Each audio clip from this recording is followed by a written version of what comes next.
Hello everyone, welcome to texture math. आज के session में हम कस्टम पाइप से रिलेटेड एक और एग्जांपल कवर करेंगे, जिसमें हम देखेंगे कि किस तरह से हम एक यूआरएल के लिए एक परफेक्ट स्ट्रिंग प्रिपेयर कर सकते हैं, जिसे कई बार केबाब केस भी बोला जाता है। बट मैं आपको एक्सप्लेन करूंगा कौन सा ये केस है, क्यों हम इसे यूआरएल के लिए यूज़ करते हैं और इसके लिए हम कैसे कस्टम पाइप लिखते हैं।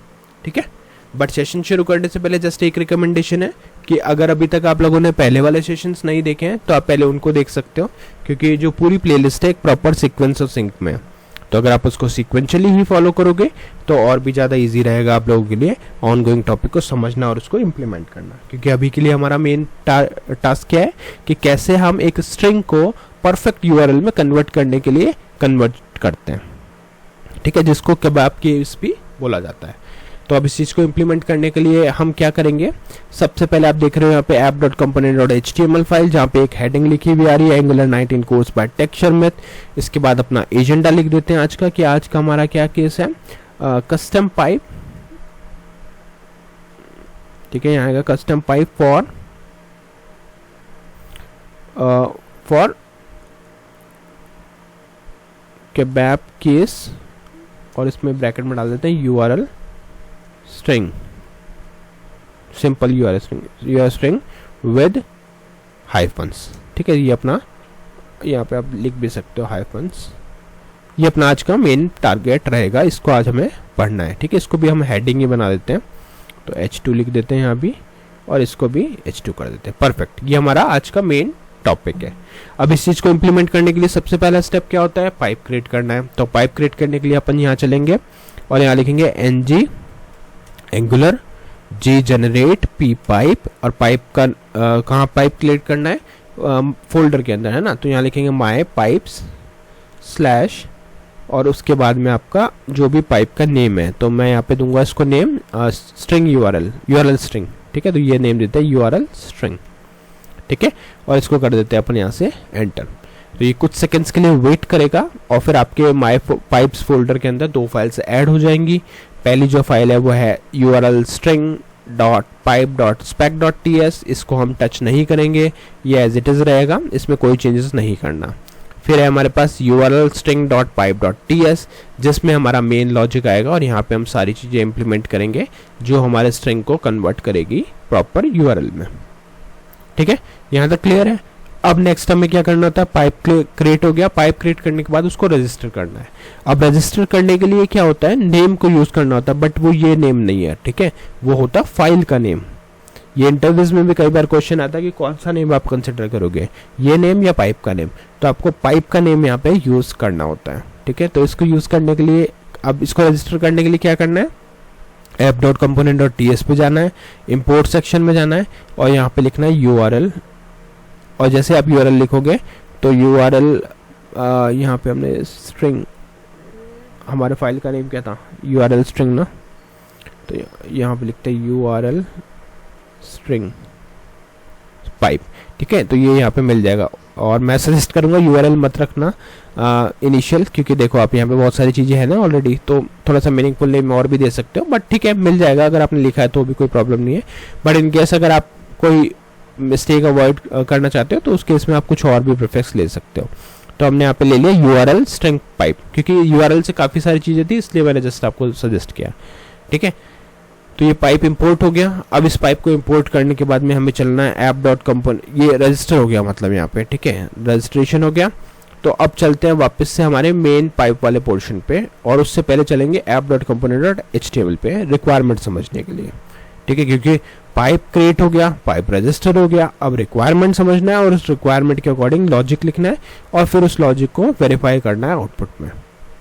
तो उसके लिए हम क्या करेंगे, यहाँ पे एक पैराग्राफ लिखते हैं।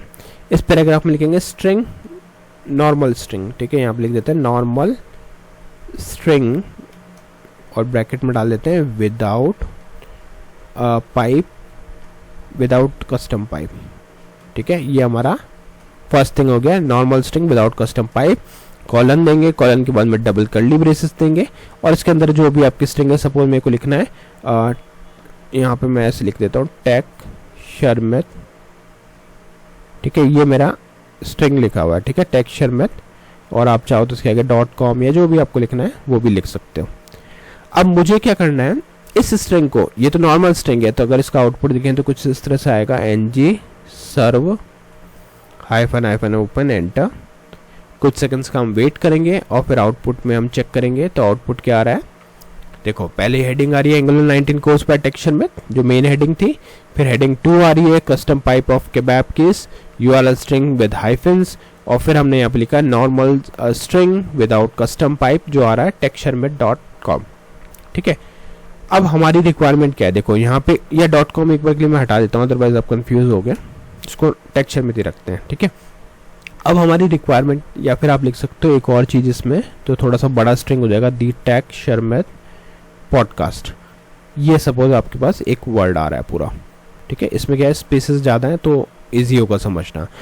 अब हमारी रिक्वायरमेंट ये है कि जब हम इस टेक्स्ट को यूआरएल में यूज़ करें या कहीं भी फाइल में स्टोर करें तो वहाँ पे टेक्स्ट किस तरह से आना चाहिए, वो इस तरह से आना चाहिए, दी टेक्सचर में पॉडकास्ट, कुछ इस तरह से हमारे पास वहाँ पे दिखना चाहिए। मतलब सारे लेटर्स तो स्मॉल केस में कन्वर्ट हो जाए और यहाँ पे जो भी स्पेसेस हैं उन स्पेसेस की जगह पे हाइफन्स आ जाए।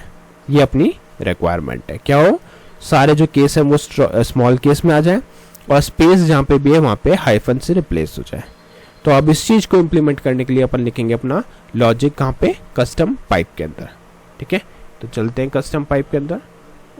तो यहाँ पे आ गए हम कस्टम पाइप वाली लोकेशन पे, और यहाँ पे आपको लिखना है क्या, url string.pipe.ts है। पहले तो स्ट्रिंग को सेटअप कर लेते हैं क्योंकि कुछ चीज़ें बाय डिफ़ॉल्ट आती है उसको हटा देते हैं, अभी हमें उसको यूज़ नहीं करना। तो ये आर्ग्यूमेंट्स वाला पूरा पोर्शन आप कॉमा से लेकर यहाँ तक हटा सकते हो। ठीक है, ये बाय डिफ़ॉल्ट आता है और यूज़ करना तो कर भी सकते हैं, बट अभी इस एग्जाम्पल में हमें नीड नहीं है। वैल्यू यहाँ पे बाय डिफ़ॉल्ट नेम आता है, बट इसकी जगह हम लिख देंगे ओरिजिनल स्ट्रिंग, जिससे कि वेरिएबल देख के हमें समझ में आए कि हम क्या कर रहे हैं। ठीक है, ओरिजिनल स्ट्रिंग, क्या केस होगा इसका, टाइप होगा इसका स्ट्रिंग, तो यहाँ पे लिख देंगे स्ट्रिंग। मेक श्योर ये केस सेंसिटिव है तो सेम केस में ही आप लिखो ये वाला जो डेटा कीवर्ड है, और फिर इसके बाद में हम लिख देंगे यहाँ पे भी स्ट्रिंग। ठीक है, तो ये आ गया स्ट्रिंग। अब यहाँ पे स्ट्रिंग लिख दिया इसलिए ये रिटर्न में एरर दिखा रहा है, क्योंकि स्ट्रिंग अगर आपने मेंशन किया तो आपको स्ट्रिंग रिटर्न करना है। अगर मैं यहाँ पे कुछ भी स्ट्रिंग रिटर्न करूँगा तो एरर चला जाएगा, राइट। बट अभी हमें क्या करना है, ऐसे नॉर्मल स्ट्रिंग रिटर्न नहीं करना, उसको एक प्रॉपर कन्वर्ट करना है। किस केस में, केबाब केस में। ठीक है, तो इस चीज़ को कन्वर्ट करने के लिए हम क्या करेंगे, हम सिंपली यहाँ पे लिखेंगे वैल्यू, मतलब वैल्यू जो भी आपका वेरिएबल है, जैसे मेरा वेरिएबल है क्या, ओरिजिनल स्ट्रिंग। ठीक है, तो ओरिजिनल स्ट्रिंग मैंने सेलेक्ट किया, टू यहाँ पे डॉट लगाएंगे, फिर लिखेंगे टू लोअर केस। एक चीज का हमेशा ध्यान रखना, ये केस सेंसिटिव। अगर मैं यहाँ पे कैपिटल एल, कैपिटल सी और टू में स्मॉल टी लिख रहा हूँ तो आपको भी एज इट इज लिखना है। ठीक है, और फिर इसको यहाँ पे पैरेंथेसिस दे देंगे। तो अब इसने क्या किया, इसने पूरी स्ट्रिंग को कन्वर्ट कर दिया किसमें, स्मॉल केस में। अब एक स्मॉल सा एग्जांपल भी ले लेता हूँ मैं यहाँ पे ड्राई रन करने के लिए। तो सपोज हमारे पास लिखा था यहाँ पे ABC, ये इजी रहेगा समझना। ठीक है, तो इस वाले मेथड से क्या हो गया, अब ये जो स्ट्रिंग है वो कन्वर्ट हो गई स्मॉल a, स्मॉल b और स्मॉल c में। ठीक है, ये original string dot to lower case जो है वो कन्वर्ट हो जाएगा किसमें, स्मॉल केसेस में। उसके बाद ये एक रिक्वायरमेंट तुम्हारी फुलफिल हो गई कि हमें सब कुछ स्मॉल में करना था, बट दूसरी रिक्वायरमेंट थी कि जो स्पेसेस हैं वो रिप्लेस हो जाए हाइफन से। तो उसके लिए आप यहाँ पे लगाओगे डॉट, लिखोगे रिप्लेस, और रिप्लेस के बाद में पैरेंथेसिस के अंदर एक forward slash space forward slash, यहाँ पे आएगा स्मॉल g कॉमा, और उसको किससे रिप्लेस करना है वो आपको यहाँ पे मेंशन करना है, जैसे मैंने डाल दिया हाइफन। ठीक है, तो ये क्या हो गया, एक प्रॉपर मेथड हो गया। जो अब इस केस में क्या होगा, हमारी जो स्ट्रिंग आएगी वो कुछ इस तरह से आएगी, यहाँ पे A-B-C।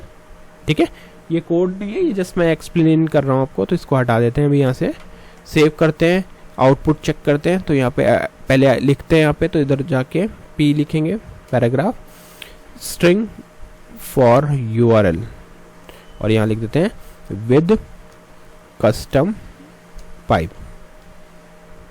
ठीक है, और इसके आगे कॉलन देंगे, कॉलन के बाद में डबल कर्ली ब्रेसेस, और यहाँ पे हमारी जो एक्चुअल स्ट्रिंग है बड़ी वाली वो लिख देते हैं, द टेक्सचर में पॉडकास्ट इसके बाद में पाइप देंगे और पाइप के बाद में आपका जो भी पाइप का नेम है, जैसे हमारा था यूआरएल स्ट्रिंग, इसको कर देंगे सेव। सेव किया, रिफ्रेश किया ब्राउजर, तो आउटपुट में क्या आ रहा है देखो, डी टेक्सचर में पॉडकास्ट आ रहा है, सारे लेटर्स स्मॉल में है और स्पेसेस की जगह हाइफन आ गया। तो अब इस तरह की स्ट्रिंग आप लोगों ने नॉर्मली देखी होगी यूआरएल में होती है, तो वो यही प्रोसीजर होता है बनाने का उसको, ठीक है। तो सिंपल आप एक पाइप बना सकते हो और वो जो भी यूआरएल है उसको अभी तो सिर्फ एक ही स्ट्रिंग हो सकता है आपके पास मल्टीपल यूआरएल्स क्रिएट करने आपको प्रोग्राम के थ्रू, तो वहाँ पे आप ये प्रोसेस और ये अप्रोच फॉलो कर सकते हो, ठीक है। तो आज के लिए इतना ही था, नेक्स्ट सेशन में हम बाकी टॉपिक डिस्कस करेंगे। So thank you for watching texture में।